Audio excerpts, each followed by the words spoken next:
Okay, so setup wise for the most part was pretty good, I think. I think grip pressure was something we discussed and certainly trying to loosen that grip, okay? Yeah. I think cricketers especially tend to get their top hand really tight, and when your thumb's squeezing on top it puts tension in your arms. Then if you're trying to keep your arms straight, which I think is something you're constantly trying to do, you'll lock this arm. Now you've got your arm gripping tight with your hand. Now you're out. You can't move your chest. Now your chest gets all locked up. And what happens when this stays down, this just goes whoop and just flicks through. So what we end up seeing as the club goes back here now, not a bad position there now as you go through, flick, flick, flick, flick, flick with the wrist, and quite a scoopy kind of action. Now if the lie's good, as it was in this case, we can get underneath that ball, no problem at all. If the lie's not so good, a bit thin or a bit fat, and I think on this contact here now, we may not be able to see it. I think there's a little bit ground first, we'll not quite see it, okay? But again, a bit scoopy and flicky as we can see, so you've got quite a lot of angle in here now, and the hands have barely gone past your chest.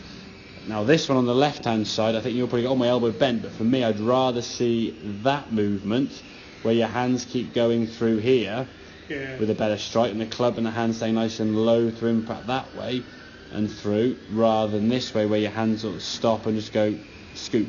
Because your elbow bends on each one anyway, but that with the wrist just adds a bit of excessive power.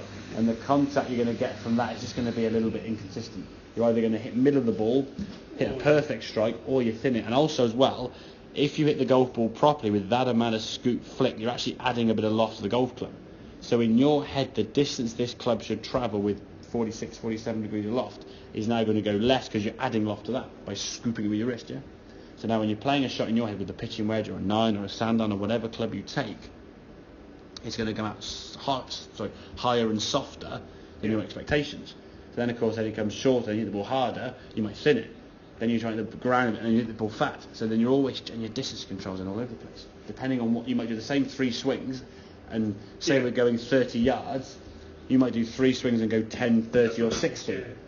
Well, if the first one on the golf course is, I don't know, say on the first you're playing on the button and you get your first tee shot and your second shot by the green, say you go left of the green, and you then thin it across the back down towards 18. Oh, great, here we go again. And then you get back on the green eventually, second or third hole you might be on the green, then get to the fourth hole and you go, oh, I'll just thin this one down the bank.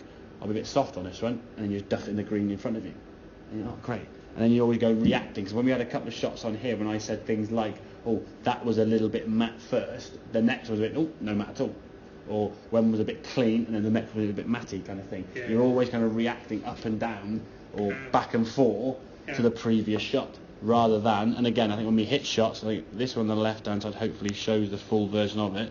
When you swing here now, I mean, before the ball had probably even landed, I would say it's there, and then the club's there.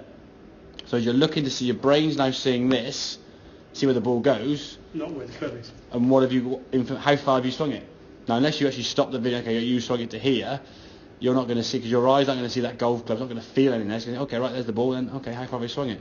And you come back to here. Whereas this one here, you can see sort of swung back, and there was some element of holding that position. So it was a much better. So this one, as you swing back, it just looks a lot bump.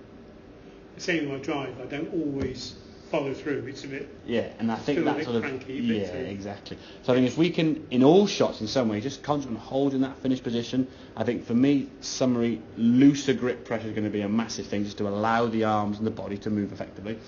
And then, in terms of the swing, get the sensation that when you hit this golf ball, everything's nice and low, the hands are winning, but you're going to hold that finished position.